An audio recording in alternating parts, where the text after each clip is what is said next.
salaamaaleykum ñoo ngi leen di nuyu kenn ku nekk ci sa tur ak sa sant boole ci di leen ziar di am mbégte di ànd doog yéen ci iRadio 90.3 kàddu gi di bàyyeekoo fii ci Ndakaaru jox leen cër bu màgg bi nga xam ni moom ngeen moom di nuyoo foofu nga xam ni moom moo di ca Dakar Thiès Kaolack Ziguinchor Kolda Sédhiou Tambacounda Podor, Matam, Saint-Louis, Louga. Merci aussi de nous recevoir à Mbacké, dans la ville sainte de Touba. Merci de nous recevoir à Dakar. El Hadji Ibou Fall maa ngi lay nuyu te di la siyaare salaamaaleykum wa rahmatullah. Boubs maa ngi lay nuyu di nuyu kilifa gone gi Kandji di nuyu samay soppe sama fans club bi Ndiaga Ñaaw ma taxaw ci li la taxati. na ma trop. ba pare yéen waa 54% yi ma jox leen catu bakken nag kii juróomi loxo rek samay soppe nag téeméeri loxo. El Hadji Ibou Fall. campagne baa ngi tëgg tamalu bari. campagne baa ngi battre son plein. waaye am na ñoo xam ne arrêté nañu tuuti. ci ñaari décès Amadou Ba arrêté na ci décès wu. Moustapha Ba. Pastef taxaw nañu ci décès wu seen benn. militant. et tout ça. balaa ñuy ñëw ci loolu dama bëggoon laaj ban assemblée nationale ak ban profilu député moom ngay xaar ci assemblée nationale bi di ñëw ban profilu député bu mën lan. bon d'abord xam nga malheureusement est-ce qu'on peut le dire comme ça assemblée nationale bi elle va refléter la population sénégalaise ñun ni ñu mel. noonu la suñuy député yi di mel parce que ci ñun lañ bokk ci ñun la ñuy génnee foofu lañ leen di def. kii bi passé kon donc xeex yi fa amoon ak yéeg. ci taabal yeeg désordre bi oui désordre bi ñun noonu lañ désordre oui la société sénégalaise c'est comme ça bon. pourtant ñun am na si ñun ñoo xam ne réglé nañu de. waaw non mais mooy li may wax tout le temps rek Boubs. politique dañu ko war a segg ñii politique dañu war a bokk ci élite bi maanaam tey xam nga y a de tout dans la société. am na ay ouvrier am na ay yelwaankat am na ay cadre moyen am na ay intellectuel brillant ay cadre supérieur ak yëpp lu nekk ak tolluwaayam. soo bëggee jiite Boubs da ngay gën nit ñi demin.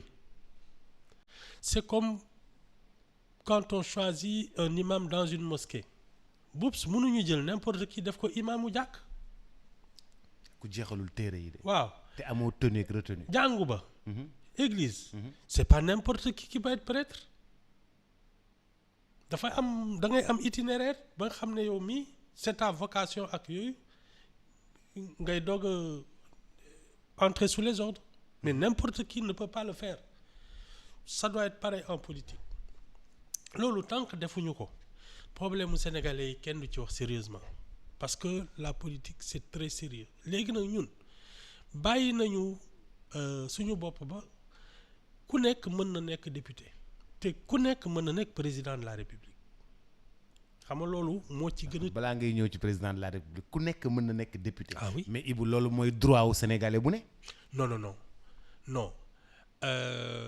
Boubs lu nekk dafa am vocation ak jaar-jaaram c'est pas seulement ay affaire diplôme ak yooyu mais da ngay parce que député d'abord pour nga mën di saytu li gouvernement yi def ak yooyu ak kii mais il faut en avoir au moins l'instruction la culture.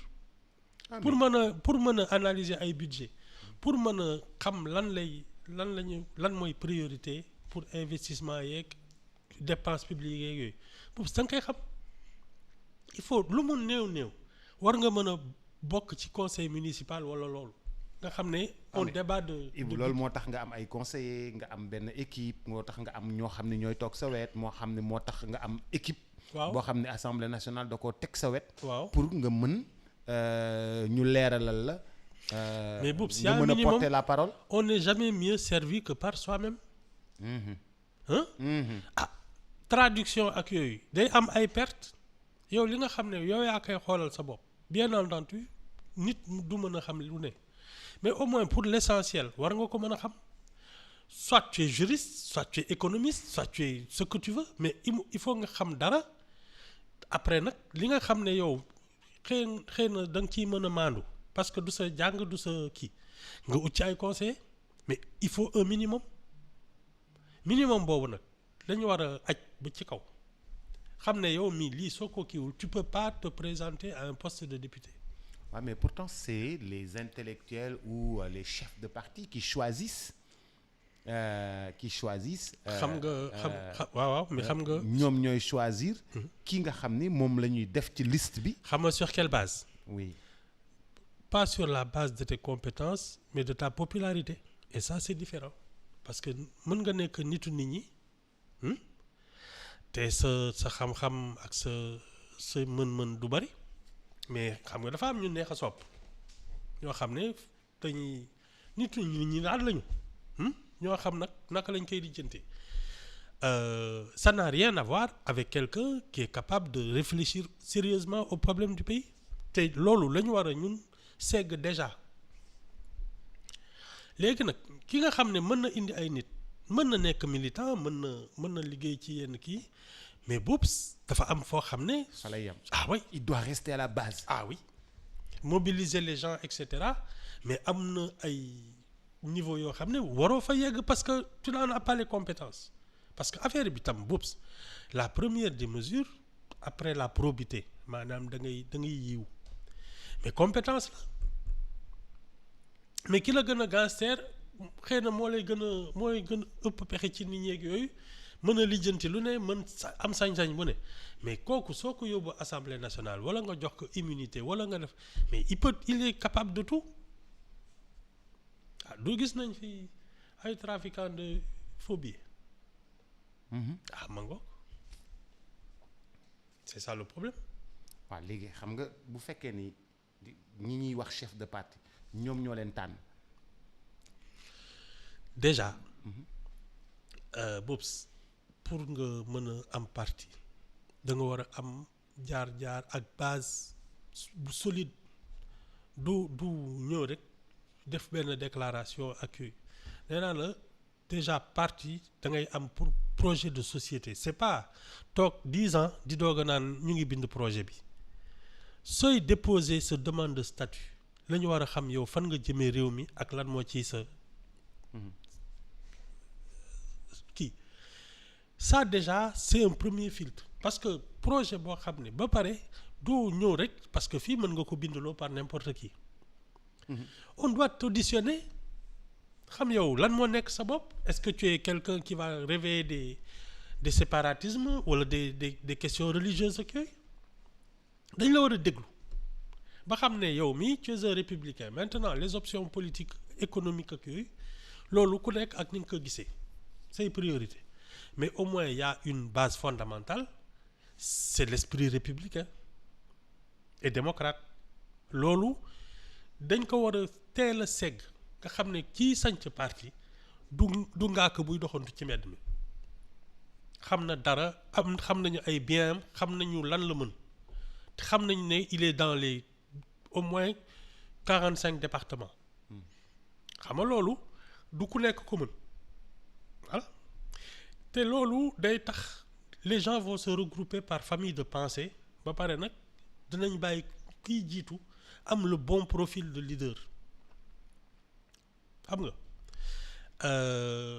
parce qu'il y a une différence entre ki nga xam ne day taxaw ne man maay chef ak ki nga xam ne ñëpp a d'accord ne kii moo war a jiite c'est plus le même truc parce que ku ci nekk mën na nax sa bopp ne man mën naa yor parti mën naa politique ak yooyu mais su dee mbooloo bu takku moo taxaw ne la yow mii kat seet nañ ne yow yaa mët njiit fii le tri sera vite fait boobu am na ñoo xam ne suñu taxawee sa kanam da ngay xam ne ñi matuñu kilifa. mais pourtant donc si ci li ñu mës a am yépp ci ay député ñun dañuy am député ñu xam ne député yi mënuñu lire ñu xam ne député yi comprendre ñu lii nii mais pourtant dañuy nekk ci assemblée nationale bi yépp pendant. ak di voter yépp. di voter loo xam ne xamuñ ci dara. waaw te moom laa lay wax nii mënuñu lire mënuñu kii xëy na am nañu ay conseils yu leen di wax lii la. non ils ont des consignes de vote da ngay dem ne la yow ci ñun la bokk soo demee votel ñu lii mu jeex c'est ça le problème majorité mécanique boobu ñuy wax. waaw c'est ça. c'est juste mécanique. ah oui ah yow fexe nga ba am majorité ah saa yu dara jotee nga ne ñun suñu waa camp groupe parlementaire bi lii la ñuy voté mu jeex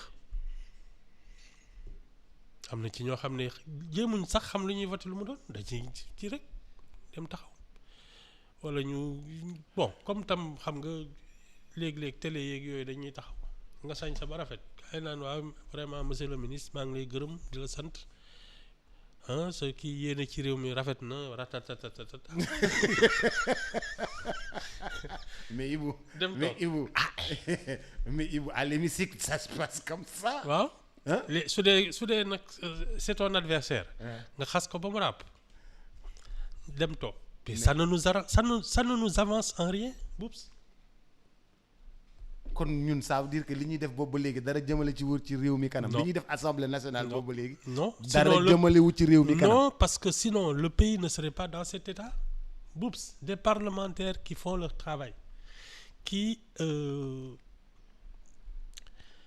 surveillent l'action du gouvernement, qui sont au chevet des populations xam li fi xew nga foog ne su doon loolu am na sérieusement un premier ministre dina taxaw ne am na ku fi yor 1000 milliards ci compte. Où sont les parlementaires qui surveillent l'action du gouvernement? C'est ça le problème. waaw mais xëy na tam daf koy wax. non Ibou doo ko ñemee sax. Ibou propos de campagne la. loolu propos de campagne la. non dama la ne. su doon ñun suñu parlementaires yi ils étaient au sujet au courant de tout ce qui se fait. amul benn chef de gouvernement buy ñemee wax yenn yi parce que loo xam nañ ko. non 1000 milliards ci compte dañ koy nëbb nag Ibou kenn du ko xam. dama ne la si les parlementaires font leur travail amul benn chef de gouvernement wala benn ministre wala yooyu buy wax loo xam ne xamuñu ko. Il surveillerait l'action du gouvernement. C'est de ça qu'on parle mais c'est de ça qu'on parle yii ñuy naan ay marché de gré à gré da ngay toog jékki-jékki mu am benn audit bu ne fii secteur bi ça fait des années que les gens font des marchés de gré à gré te y a des députés qui sont payés c'est ça le problème amul benn njëriñ parce que ni ñu leen di tànnee moo baaxul c'est pas des gens compétents am nga nit rek ñu kii la non ça ne peut pas marcher comme ça non moi je suis Boups il faut profondément réformer les institutions loolu moom. est-ce que dañoo war a teg ne ku amul niveau tel. oui fii mënoo oui boo amul niveau bu toll nii niveau bu yegg fii. déjà fii mënoo lii fii mënoo fee liggéey. déjà pour nga jiite parti. il faut ñu seet ko bu baax. déjà les conditions de création d'un parti politique il faut ñu seet ko ça c'est le premier truc. Deuxième condition effectivement on ne peut pas investir n'importe qui pour une mairie wala pour nu mu tudd un poste de député loolu waruñ ko nangu. Boups la démocratie mais ku nekk da nga am droit tam briguer mairie bi. Boups waaw Boups su dee yow tu as des ambitions politiques. ca ba ngay jeune. ngay jublu commencer di ko jàng ak di ko dox di ko wax ba keroog ngay ñor. Ça ne s'improvise pas c'est-à-dire tu vas pas échouer dans ta vie professionnelle xool ne kon bàyyi ma politique yi parce que foofu la teraanga ngay nekk ça c'est un problème. Moi quelqu'un qui entre dans la fonction publique jàng ba pare dem defi droit ne moom day nekk fonctionnaire ak yooyu su xëyee bés ne day politique parce qu'il veut servir son pays ça je te crois mais doo nekk dans tout et n'importe quoi ba xëy bés ne bon comme fépp fatt nañ bunt yëpp bàyyi ma jéem a politique et nous ça fait partie de nos sérieux problèmes. Ça veut dire pour la plupart bu ñu échouer. Oui. wala bu ñu la preuve après ils en font une profession. Profession politicien. Oui. ah di ci wut non, ay non. salaire ak di ci non Ibou ku nekk am nga looy ak liggéey ay poste non ku nekk am nga looy liggéey wàññi ba leen pare ah wàññi leen seet non ku nekk am nga looy liggéey ba pare lan am- la ñuy am def nga à part formation ba non pare non soog a ñëw balaa ngay ñëw politique seetal li ci ëpp ils cherchent des postes où il y a un salaire des voitures un garde du corps voilà kii voilà de ay fonction kii ak ay passeport ak ay yooyu passeport diplomatique essence waaw ki nga xam ne moom am na loolu yëpp këram ba pare ne man maa ngi politique parce que dëkk bi ni mu mel nii te dama ko nar a bàyyi samay njaboot ah war naa ci jóg ça je peux le comprendre mais ki nga xam ne bu mu ciy dugg ay caraxam la ñëwee ah ay kookoy suñu problème. Ibou profilu député bi est-ce que kon responsabilité wu chef de parti ak parti politique yi la D'abord des électeurs. responsabilité des électeurs waaw des institutions parce que ñun ce sont les institutions qui protègent l'élite et la république c'est-à-dire su institutions yi leeree nañ BUPS démocratie organisation bu exigeante la c'est pas du laxisme au contraire moo gën a compliqué parce qu'il s'agit d'un bien public moom la ñuy gérer institutions yi ñoo war a réglementer la vie publique ku nekk xam sa place doo nekk charretier ubbi cabinet médical on est d'accord c'est pareil. mais Ibou C'est exactement ce qui est en train de se passer. C'est comme si tu permettais à un charretier d'ouvrir un cabinet médical. C'est pareil. ah da ngay wax loo xam ne xamoo ci dara looloo ñu dal. ubbee cabinet médical mbaa du opéré ah yow doo chaque jour nga gis benn waay buy def publicité ne moom am na garab boo xam ne ndoxum siti xaw ma lan lu ne lay faj ak cataracte ak yëpp ci benn garab loolu jaaxalu la c'est ça c'est un charretier qui ouvre un cabinet médical. non mais dafa am xam-xamu ay reen xam-xamu traditionnel xam-xam ba ci non xam-xamu ba ci naan man nu mu tudd. ay sëy bu tas ak ay sëy bu tas ak yooyu ban nga reen moo koy kii. non loolu ay ñaan la loolu ay ñaan la yoo xam ni dañuy boole wërsëg yi boole nit yi. dëgg la boole c'est kii bien ah c'est bien. boole vraiment pour nit yi mën a kii mais. ba tey baax na mais yooyu yëpp ci ay reen ak ay garab. mais Ibou dañ lay jox càngat boo xam ne da lay aar. dëgg la c'est bien nañ continuer noonu rek. ah nañ continuer noonu rek seet ndax ça va avancer. non c'est exactement le même principe koo xam ne xàmmewul sax yaramu nit fan la féete mooy xëy bés ne il est médecin jox la ay ndomb ak ay kenn xamul voilà c'est la même chose en politique des gens entrent à l'Assemblée nationale ils savent même pas ce que c'est que le bien public c'est ça notre problème dañuy tëñëx rek di dem. waaw léegi bu fekkee ni député bi au moins am na niveau. ki nga xam ne mi ngi ci liste bi. am na parce que ñun liste bi duñ ko xool dañuy far rek ñun duñu xool ne liste bi kii moo ci nekk wala kii moo ci nekk wala kii war na ma mën a représenter wala kii. c'est un vrai problème nag man maa ngi dëkk fii nii kii moom mooy jël en charge li nga xam ne moo nekk ci sama gox wala loolu. xam nga nag loolu day fekk liste nationale amul parce que su dee député yi par département la ñuy présenter. au moins yow ki nga xam ne mooy campagne ci sa département. di nga ko xam forcément département bi fii ngay campagner yow tu n'as pas besoin de faire le tour du Sénégal. wóor na ne kii par exemple yow waa Guédiawaye nga tu vas voir les candidats à la députation pour Guédiawaye mais boobu si foog nga xam leen parce que yow fa nga màggee xam nga kan moo mën ak kan moo mënul. man commune yii nii zone B point xaw ma lan man fi ma màggee juddoo fa mais boobu su doon ñoom rek la ñuy naan taat leen député je saurais de quoi on parle kenn du ma ci jaaxal mais liste nationale benn waaye boo xam ne tu ne sais pas d'où il vient et il est censé te représenter loolu dañ ko war a supprimer parce que les gens avec la liste nationale on te force à choisir quelqu'un que tu ne connais même pas. yow loolu ngay wax réforme yi ñu war a indi fii. dañu war a supprimer liste nationale bi.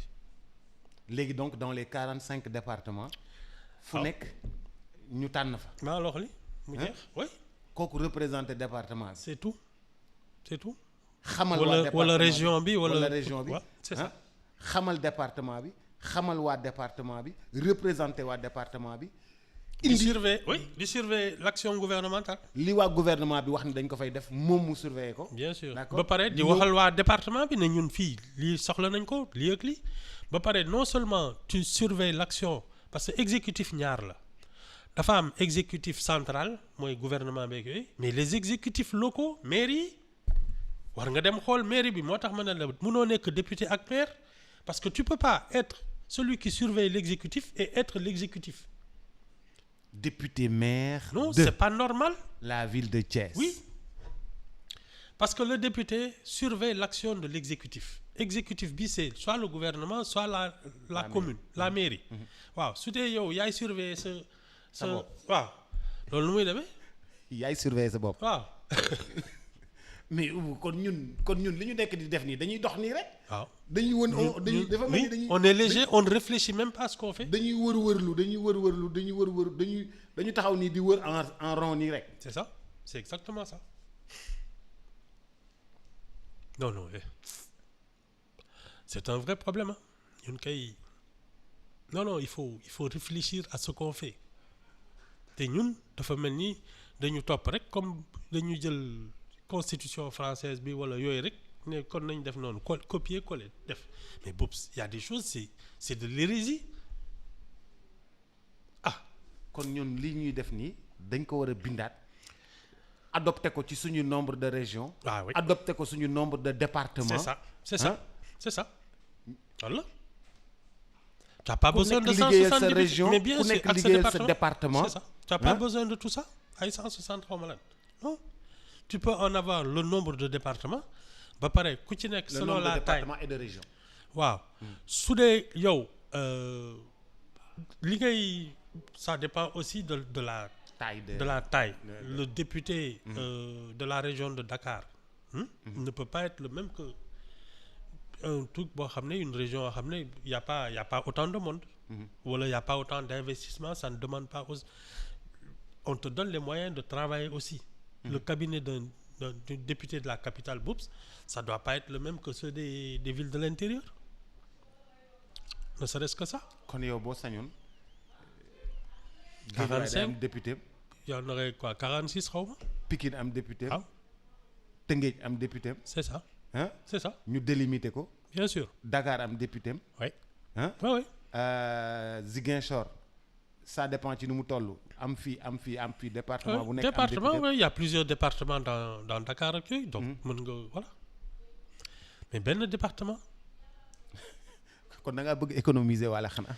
non mais et puis Boubs désordre bi. c'est qu'il y a aussi une surpopulation des députés. parce que am na ci ñoo xam ne Boubs dinañu toog ci législature ba mu jeex doo xam ne sax ils étaient députés doo leen dégg ci dara de temps en temps ñu ne la joxeel kii nu mu tudd dérogation xaw ma nañ koy pour ñu voter la à ta place. non on n'a pas besoin de ça on a besoin de gens compétents engagés et qui doivent rendre compte aux populations parce que ci liste nationale bi suñ la fa defee toi tu rends compte à ton état-major parce que ki la bind foofu moom moo tax ba ñu yaay fal mais su dee yow wóor na ne département bi moo la ne yow mii yaay nekk suñu kii mais boobu si tu veux faire un autre mandat tu vas être obligé de travailler pendant tout ton mandat et sérieusement di wax nit ñi lan nga leen nekkal ci assemblée bi tu es obligé de rendre compte à la population c'est ça aussi le problème ñuy def sur la liste nationale seen état-major rek la ñuy fale moo tax ngay dégg ñu naan man député yu président bi laa wala yooyu. lu président bi wax laay def. parce que moo la bind ci liste bi. c'est ça. ben léegi bu fekkee ne Ibou ñun ni ñu nekkee nii xam nañ ni jëmul kër xam nañ ni amaluñu njëriñ mais pourtant ci la ñu nekk. Boubs xam nga mooy li may wax rek kii defar dëkk bi du ñu neex. parce que tu vas être obligé de mettre de l'ordre te ñun ñi ci bare on a une forme d'économie du désordre c'est-à-dire ni affaire bi jaxasoo nii dafa am ñi ciy tedd c'est ça qui les fait vivre parce que la réglementation bi kenn du ko surveiller ak yooyu y a pas de sanction y a rien y a des gens qui vivent de ça donc désordre bi daf leen arrangé. ah oui oui moo tax ma ne la ñun l'une de nos priorités c'est une économie de la sanction c'est-à-dire topp règlement bi ba pare ku deful li wax pas ay yóbbu kaso yooyu parce que ça c'est des charges inutiles et supplémentaires c'est du gaspillage mais su dee règlement bi ku fi def dara tu le payes ne serait-ce que li ngay am ci nu mu tudd li ngay am ci recette sur ça rek ça compense le désordre tu peux mais de vraies amendes quoi ay tufli ay saw ci kii ak yooyu doo bàyyi ba nit ñi tilimal ngay doog a ñëw di bale tu fais en sorte que personne n'ose plus faire mettre de la saleté les ordures yooyu mais boobu ça il faut un état fort et des gens déterminés. Pour toi on a toujours eu des états faibles. Non, l'état est solide mais c'est la volonté politique qui n'est pas là état bi moom boobu économie du désordre boobu moo tax état bi mënul jël mbalit yi normalement. non mais mënul ak exonération yeeg yëpp li ñuy naan ñii dañ leen exonérer ay impôts ñii dañ leen kii ak baal leen kii ak yooyu mais boobu c'est ça loo def ñu ne la noo baal ko y a toujours da nga am benn nijaay wala benn bàjjen boo xam ne moo ciy téye ba ñu ne noo baal ko kii xam que tey saa dëkk bi c'est ça. économie du désordre. la zizanie wala xuloo nii jaxasee kii bi carte après nga nekk ci biir naan bàyyi ma régler problème bi c'est ça c'est tout ça te ñun y a vraiment une vraie organisation autour du désordre et de la zizanie xuloo xeex nit fii soo fi commencé tekki tuuti rek tu as toujours quelqu'un qui viendra te dire que ni mu la bañee ne bàyyi maa koy régler soo amul problème sax jox ma tuuti ma jox ko. voilà non pour mu calmer. wala soo amul problème sax mu créer problème comme ça nekk ci diggante bi nag di ko lijjanti di defar ay digganteeg di tas fii di fële y a des gens qui vivent de ça kii ni mu la bañee bàyyil kii am naa benn sëriñ bu ay nañ ci def ay sarax ñaari nag la soxla. mbër bi mu ne moom bàyyi na joxe sarax. bu muy bëree sëriñ bi da koo laaj ay fruits laaj ko ay fruits mu jënd ay keesu pomme ak keesu orange ñëw jox sëriñ bi pour mu saraxe mu dem ñu daan ko mu dellu siwaat ci sëriñ bi di waxtaan ak moom sëriñ bi ne ko ubbil frigidaire bi mu deseeru ne ko jëlal si pomme yi lekk alors fekk moo jëndoon pomme yi alors non tu sais c'est toutes ces choses là qu'il nous faudra réformer sérieusement mais loolu nag boobu ça demande du courage ba pare xam nga genre façon yooyu mooy ki nga xam ne benn mandat lay dem def ne man lii dama koy régler je mets de l'ordre une bonne fois pour toutes et dem sama yoon fii du ma fi yàq du ma fi yàgg loolu la pourtant kilifa gi suñu président dafa mel ni moom noonu la fas yéene de defar ba pare dem toog xool ñu on a 5 ans pour le vérifier yow da ngay xaar ba gis ouais man moom tu sais man ce que j'ai pas compris parce que déjà lii fi xew nii rek ñoom quand tu viens avec des idées une volonté de réformer BOPS tu demandes au peuple sénégalais man lii laa leen di proposer réformer fii référendum parce que tu sens que déjà les institutions se sont effondrées am na ci loo xam ne laal nañ ko laalaat ba ça ne ressemble plus à rien il faut faire des propositions claires ni nii la ñuy gouverner mais tu viens dans la continuité ça veut dire que dara du changer c'est ça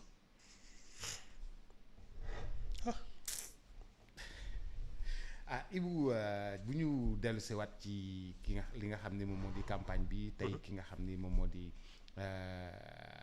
Amadou Ba mi ngi wax ci yéenekaay bi di Le Quotidien que ni moom mi ngi douter bu baax a baax ci compte boo xam ni am na 1000 milliards. Boubs moi cette affaire là j'y crois pas. J'y crois pas Boubs man xam nga imagine un peu quelqu'un qui thésaurise 1000 milliards ça veut dire que soo dencee 1000 milliards c'est que yow au moins lekk nga 5 fois plus. boo dencee 1000 milliards. yoo xam ne mu ngi sa compte lekk nga 4000 milliards. ah logiquement parce que il faut bien que tu vives ah. xam nga doo yor 1000 milliards ba pare dem dëkk nekk locataire. di dugg yàngoo. xam nga c'est pas possible. Hein? Donc ça veut dire que yow li nga denc imagine un peu que ban sénégalais moo fi am loolu il y a quelques années mës nañ fi def le classement des ceux qu'on considérait comme les plus riches dañ ne celui qui arrivait en tête c'était Jean-Claude Mibran. On avait estimé je crois sa fortune à 1000 milliards. À peu près. Mais boobu ça c'est pas de l'argent comme ça. C'est pas de l'argent liquide. Non. C'est ces entreprises. Oui ay c'est bien ces trucs ak yooyu. Tamaate jeeg bu jar bi mu moom. compagnie sucrière bu mu moom. kii bu mu moom. kër yi mu moom. il était actionnaire principal de la kii CBAO xaw ma ak yooyu. CBAO. amoon na ay kenn xamul c'est plein de choses. ñoom xam nga mës nañ fi moom sax ay Lamborghini. oto yooyu. waaw waaw. ay les nu mu tudd. les conserves Olida ak yooyu yëpp mës nañ ko fi moom. nga dajale loolu yëpp c'est à peine muy mët 1000 milliards. Imagine toi quelqu'un qui a 1000 milliards comme ça nii ci xaalis bu tooy mais il faut même pas y penser. mais Ibou bëgg naa la laaj quelle est la responsabilité de la Banque centrale des États de l'Afrique de l'Ouest et où est la banque centrale bu nekk Sénégal ah ci nit boo xam ni am na 1000 milliards ci compte am. Boubs su amoon. compte boobu. dinañ ko signaler BCEAO. Une banque n'ose pas mettre autant d'argent dans un compte sans le signaler balaa nga koy dugal sax di nga ko signaler. kon banque centrale amul benn responsabilité ci loolu. parce que dama ne man j'y crois pas j'y crois pas. waaw mais xam parce que man kon lu nit factuel laa lay wax. mais kon soo ñëwee ne ban damay virer 1000 milliards ci sama compte personnel xamuñu li ngay liggéey dañ lay signaler y a un gendarme de la banque. waaw mais boo ko dugalee ay ndànk nag sentif ak yooyu lan lañ fi nekkee. xool kuy dugal xaalis ni di ko surveiller di ko traquer. tu peux pas. mais yow sa xaalis bu jugee bitim réew sax dañ lay woo bu la par exemple koy liggéeyal fii je dis n'importe quoi FIFA fay la dañ lay woo ne la ana facture bi ana kii nii lu tax FIFA jox la xaalis bi laaj la tuuti ay enquête lu leer te xaalis bi même quand du mat sax 5 millions. même toi quand tu vires certains montants à quelqu'un on te demande paiement bi lan la. parce que ay affaire u terrorisme ak yooyu. boo amee sa doom muy jàng. danañ la école bi da lay yónnee facture. nga jox facture bi banque bi tu peux pas même toi faire sortir de l'argent yenn montants yi sans ñu xam lu mu doon à cause des histoires de terrorisme ak yooyu ak trafic de drogue. kii lu tax nga koy fay. ak xaalis bu toll noonu dañu ko laaj. mais Boubs la banque c'est très sérieux xanaa gisoo banquiers yi ñoom duñ sax doxantoog xaalis. calpe sax duñ ko yor këyit rek. banque yi calpe sax duñ ko yor. et les financiers là. mais non dama lay wax rek ñu duggaat ci beneen. waaye doo wax ci lettre Macky Sall. waaw non lettre Macky Sall bi fa lay tëjee beneen lettre président daf ñu bind lettre ñun ñëpp. président Macky Sall bind ñu lettre ñun ñëpp. Boubs waaw. Les 3/4 des électeurs soo moytul. Ils savent pas lire. Macky Sall ñi mu bind lettre bi. waaw mënuñu lire. électeurs yi. waaw soo moytul les 3/4 ne savent pas lire. non. day caaxaan. Macky Sall lettre bu mu ñu bind. waaw ñun 3/4 yi mënuñu koo lire. même bu ñu mënee lire sax des fois mënuñu koo comprendre. waaw wax ci kay sooy campagne da ngay ñëw wax ak nit ñi ñu xam ne yow mii affaire bi ñor na la mais moi je crois qu'il n'ose pas venir loolu rek la. non Ibou il n'ose pas venir lu tax nga ne il n'ose pas venir Ibou man bëgguma ay wax noonu il n'ose pas venir. Boubs. waaw. moom accusation yi ñu ko fi def. ak menaces yi ñu ko menacé. Ça méritait surtout que campagne électorale bi. C'est le moment où tous les projecteurs sont braqués sur toi. wax nit ñi wax ju leer nañ ñu gis la fii moo la ciy génne. yow nga ne non da ngay toll fële di vocal ak di bind lettre. mais attends ça fait même pas sérieux. Boubs un général doit être à la tête de ses troupes. Ah mais un général peut aussi des fois être dans un bureau climatisé. Boubs xam nga man un général peut aussi des fois être dans un bureau climatisé. xam nga man lan laa commencé comprendre xam nga je t'ai dit les dernières décisions de Macky Sall. pour man elles étaient irrationnelles. waxoon ma la ko fi. wax nga ma ko kay. xam nga ce que je commence à comprendre. La peur est mauvaise conseillère. Il a agi sous le contrôle de la peur. mais Ibou Macky Sall du ragal man loolu moo ma jaaxal Ibou Macky Sall du ragal. Macky Sall du ragal. Boubs Macky Sall bu su fee wane ragal. quand tu as l'armée, la police, la gendarmerie, des gardes du corps ak des militants ak yooyu yëpp soo ñemeñeeg soo ragalee. du feeñ du neex a feeñ. c'est quand tu es là yow kese ak sa bopp ci ngay xam ndax ragal nga doo ragal. man li ma gis mu def nii génn rek ne mëy ba tey ba sànq. ça c'est pas du courage. Ibou ku fi mës a génn da nga mës a ne mëy di. non Senghor. waaw fii la dëkkoon. moom bi ñu ko indilee ay waxi àddina la dem toog.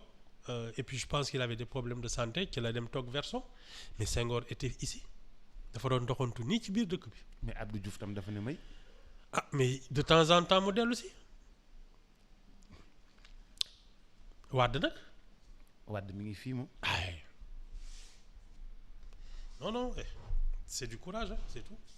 ah Ibou c'est je pense qu'il n'est pas courageux. te man c'est su dee li décision yi mu mujj jël nii. li ñuy naan dafa négocier ak ñoom Sonko ñu ngi ci kaso beeg yooyu ça je pense que son attitude maintenant ne peut s'expliquer que par des il a pris des décisions parce qu'il avait peur de quoi nag je sais pas mais ça lii lay refléter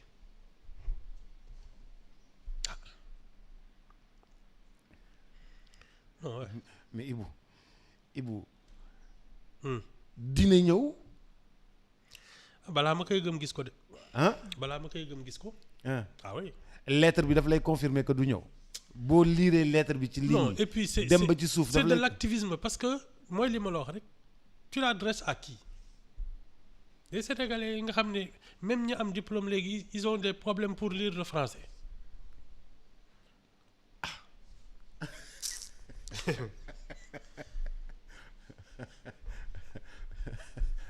non c'est-à-dire gëmuma ko de je pense qu'il a agi sous la peur la dictée de la peur loolu laa gën a gëm pour man c'est l'explication à tout ce qu'il a fait diggante novembre ak kii ak élection yi ay amnistie ay kii ak yooyu ñu naan day négocier fii le protocole de ceci et cela ça ne s'expliquait pas. man daal lenn laa jàpp PM bi nee na ma naam waxtaan am na kon waxtaan am na te juboo nañu ci kàddu donc dara mënu koo fee tere bañ a ñëw. ba mu jot. le premier ministre a dit waxtaan am na suñu problème léegi dootul Macky Sall Amadou Ba la. non li ñu mujj wax nii. non xaaral waxuma fii. élection début élection yi waaw suñu problème dootul Macky Sall Amadou Ba la mais xam nga Boubs donc ça veut dire que les gens se sont entendus sur quelque chose. Mais bien sûr. Rien ne peut plus l'empêcher de venir ici. Ah si parce que comme on dit les promesses n'engagent que ceux qui y croient. mën ngeen waxante lii parce que boobu ñoom ñu ngi wut le pouvoir. maintenant qu'ils sont au pouvoir ci la ñuy wane seen jikko. moom nee nañu li fi dee moo ko reylu 86 morts. chiffres yi daf ko falsifié. ñu ngi naan am na ku dugal 1000 milliards ci compte am. te xooxu guñu kan la. mais attends tu crois que ça c'est pas des accusations. parce que su dul moom c'est comme on dit si ce n'est toi c'est quelqu'un de tiers. si ce n'est pas toi c'est quelqu'un des tiers. waaw yiñ fi waxagum yëpp bañ naan dañuy ut haute cour de justice pour traduire ko. mais attends tu crois qu'il ose venir du ñëw xanaa majorité bi basculer dans l'opposition mais nii ah je ne le vois pas venir hein.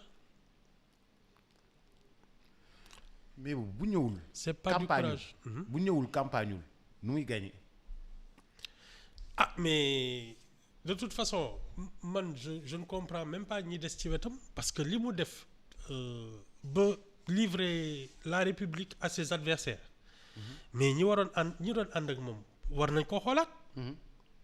ah su dee nag ñoom gëm nañ ko c'est bien xam nga nit ku nekk ak sa nattu xëy na moom la ñu bëgg seen xol man de je comprends pas ça enfin. mais Ibou. nii yëf yi di demee nii. nga toog fale di bind lettre léeg-léeg nga def appel vidéo léeg-léeg nga def app vocal WhatsApp. c'est ridicule. ah c'est ridicule. donc ridicule. Il aurait dû ne pas accepter d'être tête de liste. c'est ça tu n'es pas obligé. non ouais. tu n'es pas obligé. Karim Wade bu mu toogee fële ba léegi gañewul deful dara moom tamit nu mu nar a toogee foofu tamit du gañe du def dara. ah non parce que ñun ñi nekk ci terrain bi la ñu xam. non ñoom la ñuy gis l'électeur. Boubs ki koy yëg moo koy sonal. ki nga xam ne dafa ñëw fii kër ak kër wax ak nit ñi jël ay engagement sonn mais Boubs kooku bokkul ak ki nga xam ne dafa tëdd fu nooy génn dëkk bi amul benn problème ak comme suñu bos yi naan ñu naa faj seen soxla tegul fekk. il a eu 12 ans pour régler nos problèmes. wala du loolu. waaw jeex na ah. kon léegi kon score soviétique dina fi ñëw de score soviétique dina fi ñëw ci kii de. xaw ma ci dara. xamoo ndax score soviétique dina fi ñëw électeur sénégalais moom xaw ma ci dara. électeur sénégalais doo ko waata. mukk du ma ci wax doo sama doom sax non on va voir les gens.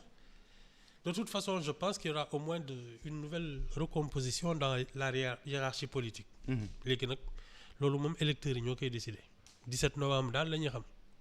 waaw loolu laa gën a gëm. américains yi tànn nañ borom mbax ne mu xonq mi de. ah ça y est. waa ji de lu mu rawee daa bëri de te kenn ki mënatul dellu si waat de. ay ca. Donald Trump moom dóor na leen de. ça arrive à tout le monde. waaw. comme c'est arrivé ici. alors li non ñun kay. ñun leneen la ñuy wax. alors li de. jërëjëf Alaaji Ibou. ba suba ak jàmm incha allah. d'accord jaajëf merci beaucoup. Mesdames, Messieurs, très chers auditeurs, téléspectateurs et internautes, merci beaucoup. Rendez-vous, s'il plaît à Dieu, ce sera demain avec El Hadji Ibou Fall. Moi, je vous retrouverai dans quelques instants avec notre ami Salah Bigué. Ce sera dans, bien sûr, Xorom Tchitchine. À tout à l'heure. Transfert d'argent bi di Kpay. Transfert d'argent par code